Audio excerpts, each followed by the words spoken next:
Now we'll delve into the details of this tale.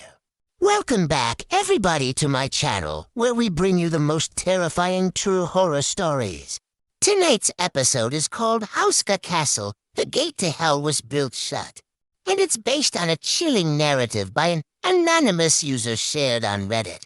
Let's dive right into it. It all began when King Ottokar II ruled over Bohemia. As his kingdom enjoyed peace and prosperity, rumors started spreading among the people about a mysterious pit that had opened up in the nearby forest. Despite the king's efforts to dismiss these tales as mere superstition, he soon realized that there was more to this story than just fanciful tales. Desperate to protect his subjects, King Ottokar took matters into his own hands and set out to investigate these unsettling reports. As the king approached the ominous pit, he noticed a few disturbing details. For one, the surrounding trees were unusually bare, as if stripped away deliberately to expose the gaping hole. Yet the strangest part was the pit itself. It was bottomless. All attempts to measure its depth failed, and its sheer blackness was unnerving. But it was the strange occurrences around the hole that truly set it apart. There were nights when a horrifying cacophony of screams and howls would erupt from its depths, shaking the very foundations of the surrounding area. These spine-chilling sounds would echo through the valleys, leaving everyone who heard them shaken to their core.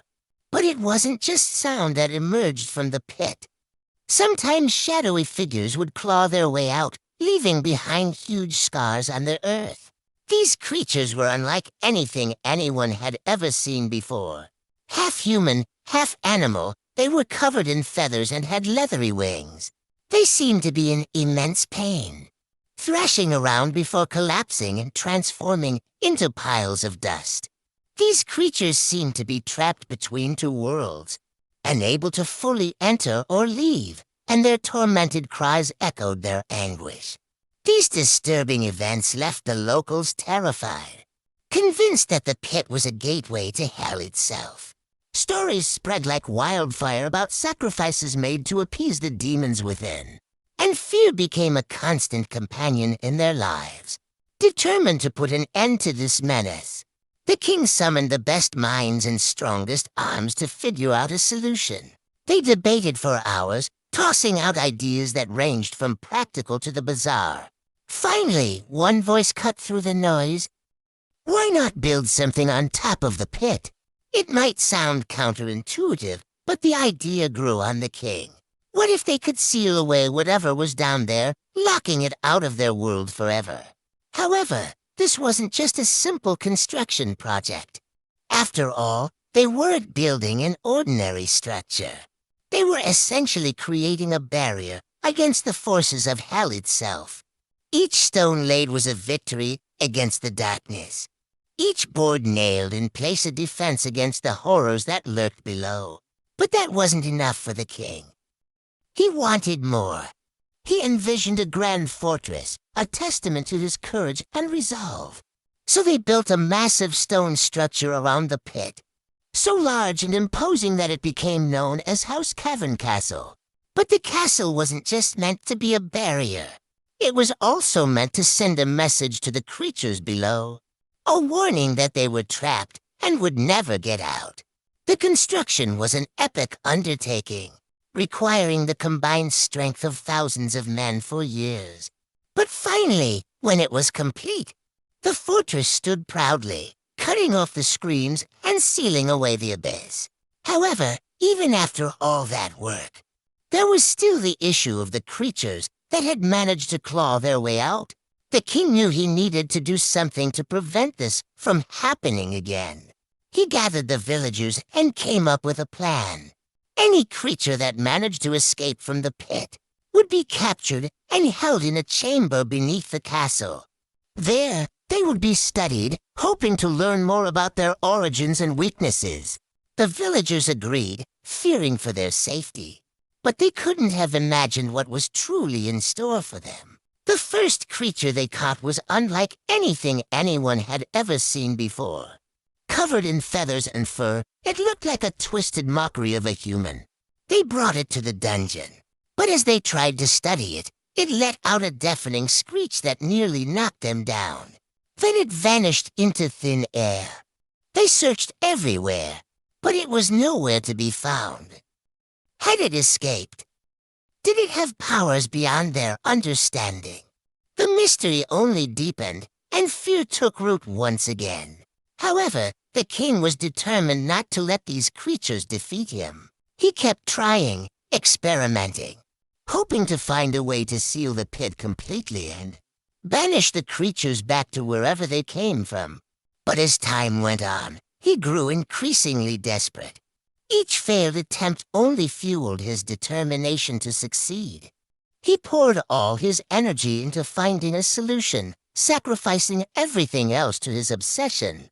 And then one day, he came across an old scroll in the royal library. It spoke of a powerful ritual that could bind the creatures to the mortal plane, trapping them forever. Excited by this new lead, the king wasted no time in preparing for the ceremony. He gathered all the remaining creatures in the great hall of the castle and began chanting the incantation. But as he reached the climax of the ritual, suddenly all the creatures started to glow. Their eyes flashed with otherworldly light, and the room shook violently. A portal ripped open in the middle of the hall, and the creatures disappeared into it, leaving the king and his men paralyzed with fear and uncertainty.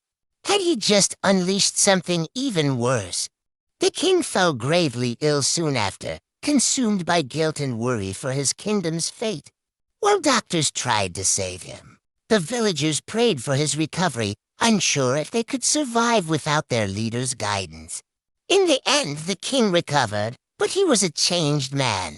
Haunted by the events of the ritual, he became a shadow of his former self, spending his days locked in his chambers. The castle, once a symbol of hope, was now shrouded in darkness, mirroring the turmoil in the king's soul.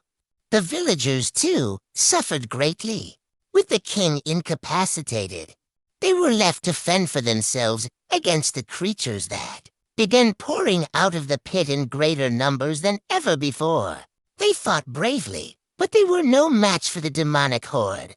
Soon, the countryside was littered with the corpses of villagers and livestock slain by the creatures. With the situation growing increasingly dire, the king's advisors urged him to take action, but he was too consumed by his own demons to listen. And so they turned to the church for help. A group of devout clergymen arrived at the castle, ready to perform an exorcism to drive the creatures back into the pit. But even their holy powers were not enough. The creatures were too strong, too resilient, and the exorcism ended in a bloody massacre. The priests were killed, their bodies mutilated beyond recognition. The survivors retreated in terror, vowing to never return. And so the kingdom descended into chaos, torn apart by creatures from hell, while their king and his advisors struggled to find a solution. What happens next? What fate awaits the kingdom? Will the gate to hell remain open forever? Find out in the next installment of our series. If you've been captivated by this chilling tale, don't forget to subscribe. Give us a thumbs up for more terrifying tales. Share it with your friends for a spine-chilling night in. And as for our brave souls who watch till the end, we've got a treat for you. Stick around for an extra special bonus story you won't want to miss. Until next time, sleep tight and don't let the nightmares bite.